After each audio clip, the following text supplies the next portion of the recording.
Continuamos después de esas maravillas que realiza Omairita junto a sus invitados y ahora hablar de un tema mucho más serio. ¿Por qué? Porque la bipolaridad hay que revisarla, evaluarla, diagnosticarla y sobre todo tratarla. Por eso hoy está con nosotros la doctora Adela Díaz, ella es psicóloga y hoy vamos a resolver muchas preguntas con ellos. Si usted las tiene también, puede contactarse con nosotros porque el espacio está abierto para recibir cada una de sus preguntas. Así que, mi querida Adela, bienvenida. Muchísimas gracias. Siempre es un honor compartir este maravilloso espacio. Bipolaridad, creería uno que lo ve hoy en día más frecuente, pero se puede decir que ha sido como una enfermedad silenciosa, un trastorno silencioso. Bueno, la bipolaridad se define como una enfermedad grave del cerebro, donde prevalece la manía sobre la depresión. A veces los síntomas tienden a confundirse y el diagnóstico no es preciso, pero presenta una sintomatología donde la persona va a presentar un desajuste en sus áreas, le va a presentar incapacidad, va a tener unos episodios que ni la misma persona está en capacidad de reconocer, que se requiere de un equipo interdisciplinario y ser muy riguroso para poder diagnosticarlo. Muy bien, por eso vamos a ir analizando paso a paso.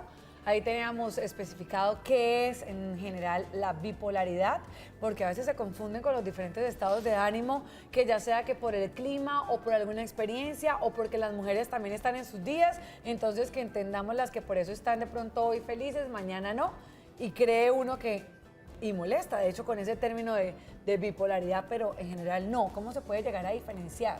Claro que sí, mira, y de pronto popularmente uno escucha a los jóvenes bromear con que hoy estoy bipolar, con que es bipolar. No, como lo decía, prevalece la manía sobre la depresión y hay una cantidad de criterios cuando se está en una fase maníaca o en una fase depresiva.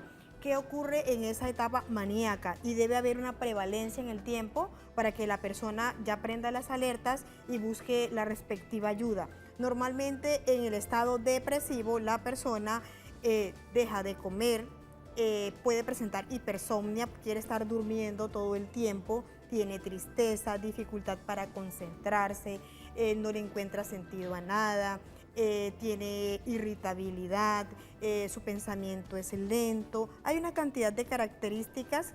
Como lo decía, debe haber una prevalencia en el tiempo y normalmente un desequilibrio en sus áreas de ajustes. Ahí cuando la persona está en esa fase de tristeza.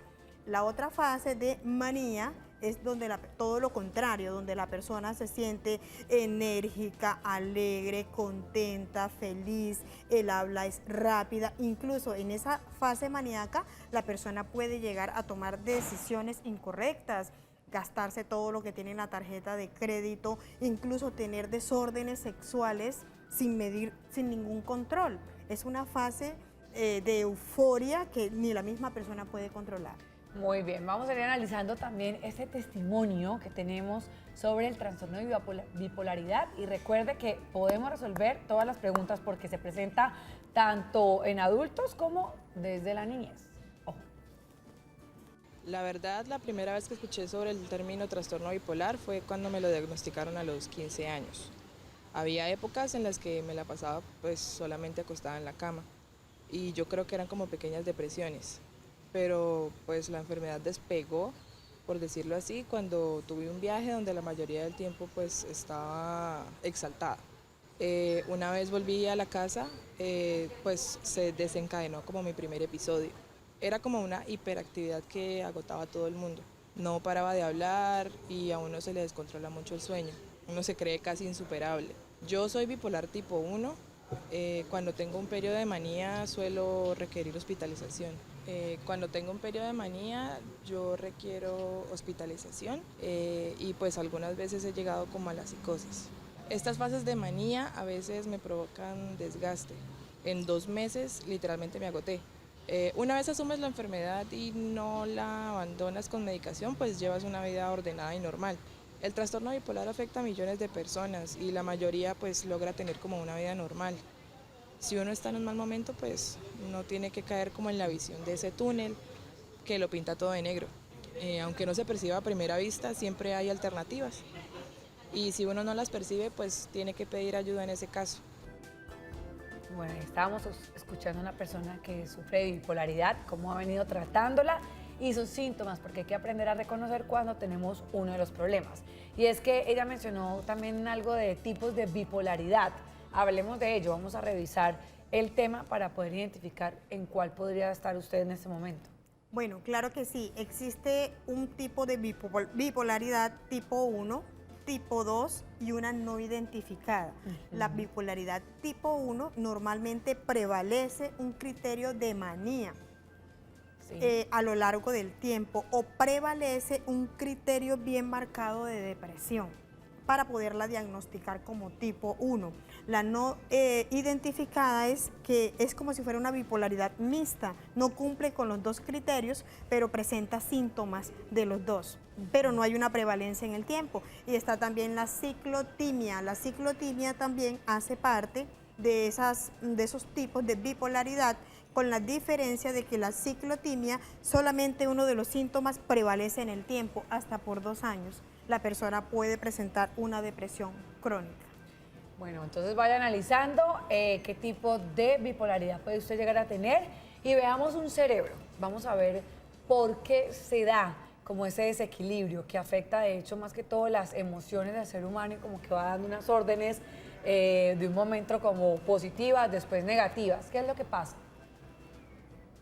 ¿Qué es lo que pasa? ¿Por qué se da este trastorno? Bueno, se dice que hay unas alteraciones cerebrales, incluso los científicos no han encontrado como una respuesta veraz, objetiva, con respecto al trastorno bipolar. Se dice que hay unas alteraciones a nivel cerebral, a nivel de la parte frontal del cerebro, que es más delgada y que puede producir los síntomas de bipolaridad.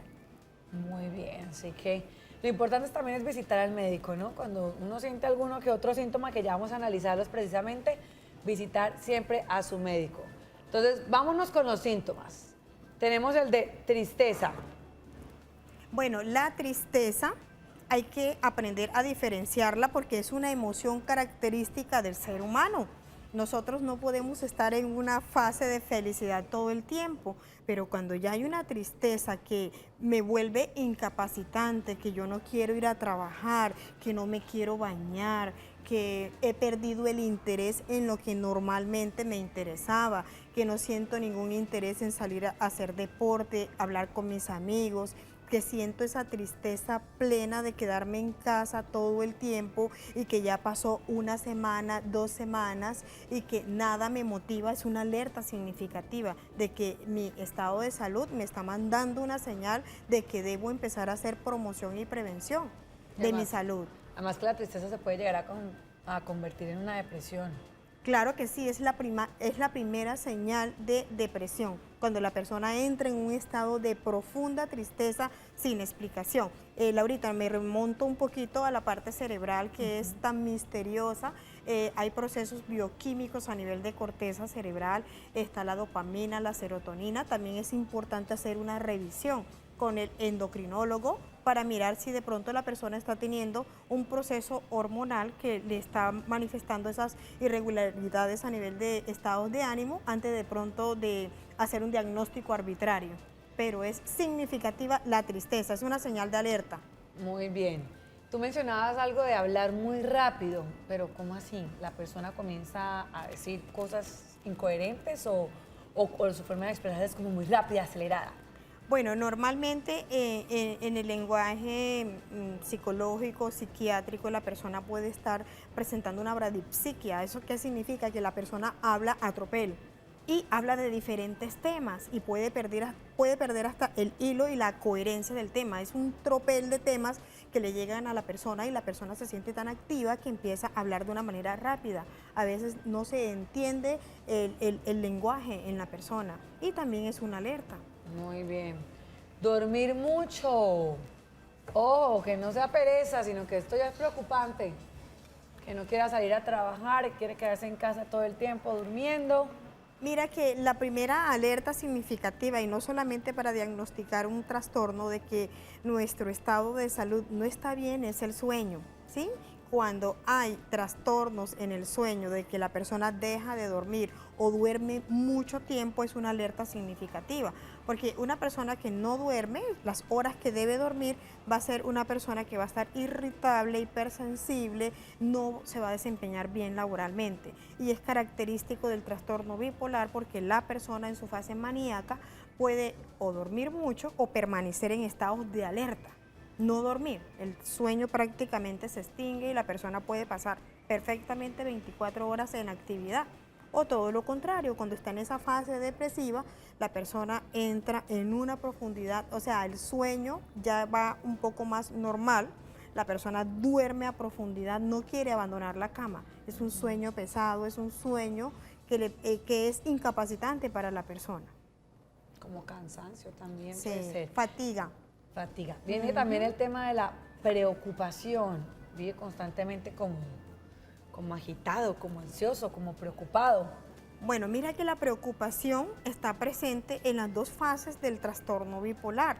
La preocupación excesiva, que se presenta en la persona en fase depresiva, o la poca preocupación en la fase maníaca. La persona, como está activa, como está en una fase de euforia, hace a un lado las preocupaciones normales de la cotidianidad y puede sentirse capaz de afrontar retos, inventarse negocios, desfalcar sus finanzas, porque no hay preocupación por el presente, por el pasado o por el futuro. Bueno, vámonos con ser más activos. De un momento a otro también comienza a estar queriendo hacer de todo. Sí, ese ser más activo es característico de la fase maníaca en la persona que padece el trastorno bipolar. Es una actividad que ya raya de lo normal. La persona quiere hacer, como está en hipervigilancia, como el trastorno del sueño se altera y la persona se siente más activa, la persona incluso puede dejar de comer, sale a hacer ejercicios, escucha música, escribe, lee, o sea, intenta hacer diferentes actividades al tiempo y esa actividad excesiva también es una alerta de que algo está ocurriendo en la salud mental de las personas. Y hablemos también finalmente del vacío emocional. Bueno, ese vacío emocional es característico de la fase depresiva. Sí, ya lo habíamos conversado anteriormente.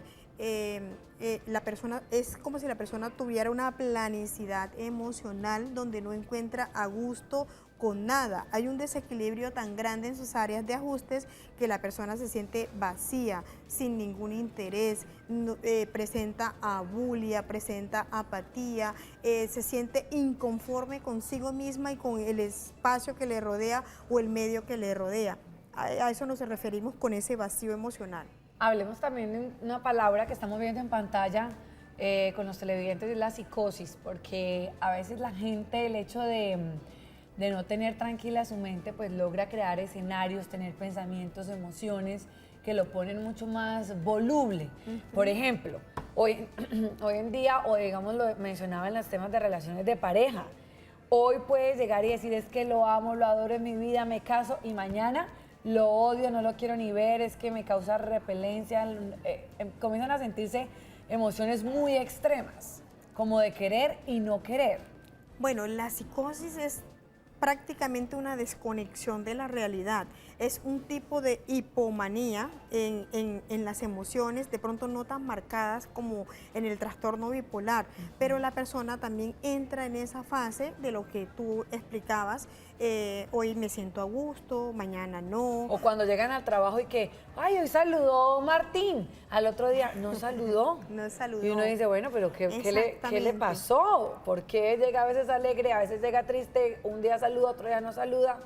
Sí, es una delgada línea de un bajonazo emocional que también hay que estar alerta porque no es normal que se presente con frecuencia. Vamos a resolver también preguntas. Tenemos a Julia en línea. Buenos días. Buenos días, doctora. ¿De dónde nos llamas, Julia? De acá de Torremolinos, de acá de Bucaramanga, de Bueno, Terminal. ¿tienes pregunta o nos vas a contar alguna experiencia? No, es que pues quiero hacerle la pregunta específica a la doctora y también pues tengo experiencia porque es que mi nieta sufre de eso, ¿sí? Pero ella ahorita está embarazada, entonces yo quiero saber si en eso tiene algún problema o alguna cosa. Hola Julia, buenos días, gracias por ponerte en contacto. Julia, gracias por tu aporte. Tú y tu nieta, ¿te refieres a tu nieta que está en estado de gestación? Bueno, ella debe tener contacto permanente con su equipo interdisciplinario. ¿A qué me refiero? Debe preguntarle a su ginecólogo o a su médico de control, porque si ya está diagnosticada, debe estar medicada. Y la medicación se debe manejar con muchísimo cuidado. Entonces, no está de más resaltar en casa la manera como la puedes ayudar, porque para las personas con el diagnóstico es muy significativo contar con una red de apoyo y con adherencia al tratamiento. Ella debe tener dentro de su equipo interdisciplinario el acompañamiento por psiquiatría, y las dudas ya más profundas con respecto a la gestación o seguir con la medicación se deben aclarar con su psiquiatra. Julia. Sí, doctora, pues ya le quitaron el medicamento que le tenían, pero pues yo digo si de pronto le afecta al bebé o algo, ¿no? Sí, Julia, como te digo, acá el espacio de nosotros es para hacer promoción y prevención. Sería un irrespeto de mi parte opinar en la parte médica, pero lo que te recomiendo es eso, estar muy de cerca con la adherencia al tratamiento.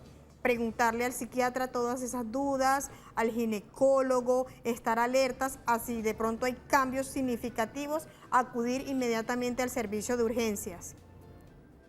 Y ahí vamos resolviendo. No, a ti, Julia, por comunicarte con nosotros. Esas son recomendaciones que siempre hemos dado, que es visitar al médico. Todos los casos son diferentes, evolucionan diferente y es mejor pues recibir como ese seguimiento que se merece si usted tiene la enfermedad de bipolaridad. Vamos a hablar de pronto de tratamiento a grandes rasgos, porque sí encontramos, como lo decía la televidente, medicamentos, pero cómo podemos llegar a reconocer todos estos cambios de ánimo y demás. Bueno, la medicación es fundamental porque normalmente para el tratamiento del trastorno bipolar se requiere un tratamiento mixto. Debe haber el acompañamiento por psiquiatría, que es la especialidad autorizada para la medicación. Debe haber el acompañamiento psicológico, psicoterapia, hacer con la persona, trabajar con la persona desde un enfoque cognitivo-conductual, que desde psicología se le permite a la persona manejar pensamientos, desaprender conductas, restablecerle su red de apoyo y establecer en la persona el compromiso del autocuidado, Laurita, porque es fundamental cuando la persona está diagnosticada y aprende a convivir con la enfermedad, porque es una enfermedad desgastante, crónica y que prevalece en el tiempo, y que la persona se va a sentir bien en la medida en que cuente con la medicación adecuada, con el acompañamiento interdisciplinario, con su red de apoyo y con el autocuidado, que es fundamental para poder evolucionar y llegar a ser exitosos, porque hay personas con el diagnóstico que se pueden desempeñar en cualquier actividad. Pero también veamos aspectos de lo que podemos hacer por el otro. Cuando identificamos que la otra persona sufre este trastorno, cuando identificamos que la otra persona no está bien. Ahí hablamos sobre animar y sobre todo darle como esa mano amiga, en vez de juzgar y de criticar, como que al contrario, le vamos a dar ese apoyo y ese ánimo que necesita la persona. Normalmente, Laurita, cuando hay un diagnóstico tan incapacitante como el de trastorno bipolar, yo invito de verdad a las personas y a las familias que tienen un familiar cercano con esta incapacidad, con esta enfermedad tan crítica, tan dura, a que rompan el paradigma, porque a veces afuera hay muchos comentarios negativos, hay calificativos despectivos, burla, y hacen una cantidad de señalamientos. Lo importante es restablecer la red de apoyo, que la persona sienta que cuenta con el respaldo de su familia, que lo van a acompañar, que lo van a animar, que incluso la misma familia se convierte en coterapeutas, porque la familia ya identifica los síntomas y ya se adelanta para brindarle los primeros recursos al familiar enfermo. Se vuelve mucho más comprensivo. Hablemos también de su entorno. Una persona que sufre de bipolaridad puede llegar a romper relaciones con amigos, familiares, pareja. ¿Puede llegar a afectar también este ámbito? Claro que sí, como es una enfermedad crónica que tiene una sintomatología muy marcada, normalmente hay desequilibrio en las áreas de ajustes de la persona. Muchos son abandonados por su pareja porque de pronto la pareja no tiene toda la paciencia para hacer el acompañamiento. A nivel laboral, si surgen muchas incapacidades, las empresas no quieren tener este tipo de personas trabajando y desafortunadamente el panorama es muy desesperanzador para este tipo de diagnósticos, porque desafortunadamente no se cuenta con los recursos para hacerle todo el acompañamiento que necesita. Un televidente nos envió un mensaje acerca de cómo reaccionar o qué hacer cuando uno tiene ya la persona y está presentando algún síntoma, algún ataque de bipolaridad. ¿Cómo debo reaccionar yo? ¿Cómo identifico yo que está sufriendo, digamos, de un ataque en ese momento? Bueno, me remonto un poquito a lo que conversaba al comienzo. El diagnóstico no es tan fácil, ¿sí? Para que la persona le digan tiene el diagnóstico. Hay criterios. Si hay esas alertas significativas en la etapa de manía o en la etapa de depresión, inmediatamente se debe acudir al servicio de urgencias para que a la persona se le brinde el acompañamiento del equipo interdisciplinario. Ya cuando hay el diagnóstico y la persona, pues como es una enfermedad crónica, en el tiempo que no presenta una sanidad inmediata, ya los familiares empiezan a reconocer síntomas. Entonces, la primera recomendación es acudir al servicio de urgencias. Normalmente en el servicio de urgencias se determina si la persona requiere ser hospitalizada o si se maneja de manera ambulatoria para retornar a casa con la medicación y el acompañamiento familiar. Y no dejarlo solo, no salga corriendo usted tan pronto ve a la persona así, sino que al contrario, espérelo, cálmelo y a que llegue la ayuda idónea. Pues bien, tratamos este tema, doctora Adela, mil gracias por habernos acompañado hoy. Esperamos que muchos de nosotros hayamos tomado conciencia sobre la bipolaridad, que sí existe y sí es una enfermedad delicada de tratar. Muchísimas gracias. Se queda uno corto porque hay mucho por hablar de la enfermedad. Pero lo importante es hacer esa promoción y prevención y que estemos alertas y acudir al equipo interdisciplinario que se requiere. Así es. Bueno, vamos nosotros desde ya a hacer una pequeña pausa comercial. Se acerca también nuestro momento de ir a cocinar y preparar cosas deliciosas con nuestros chefs del Oriente Colombiano. Así que ya en minutos regresamos.